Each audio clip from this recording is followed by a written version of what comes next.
Lymphoma എന്ന cancer രോഗം ബാധിച്ചതിനെ തുടർന്ന് ചികിത്സയിലായിരുന്ന സ്പാനിഷ് കൗമാരക്കാരൻ രോഗവിമുക്തനായതിനു പിന്നാലെ ലിയോ 14 മാർപ്പാപ്പയെ സന്ദർശിച്ചു.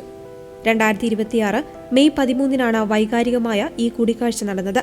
2025 റോമിൽ നടന്ന യുവജന ജൂബിലി ആഘോഷങ്ങളിൽ പങ്കെടുക്കുവാൻ എത്തിയതായിരുന്നു 15 വയസ്സുകാരനായ ഇഗ്നാസിയോ ഗോൺസാൽവസ്.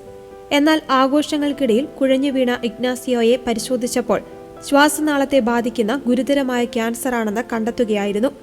ആ സമയത്ത് റോമിലെ ബാംബിനോ ജെസൂസ് ചിൽഡ്രൻസ് ഹോസ്പിറ്റലിൽ തീവ്രപരിചരണ വിഭാഗത്തിൽ ചികിത്സയിലായിരുന്ന ഇഗ്നാസിയോയെ കാണാൻ ലിയോ പാപ്പ നേരിട്ടെത്തിയിരുന്നു.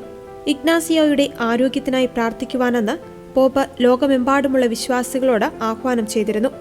1 വർഷത്തോളം നീണ്ട കഠിനമായ ചികിത്സയ്ക്കും പ്രാർത്ഥനകൾക്കും ഒടുവിൽ ഇഗ്നാസിയോ ഇപ്പോൾ പൂർണ്ണമായും രോഗവിമുക്തനായിരിക്കുകയാണ്.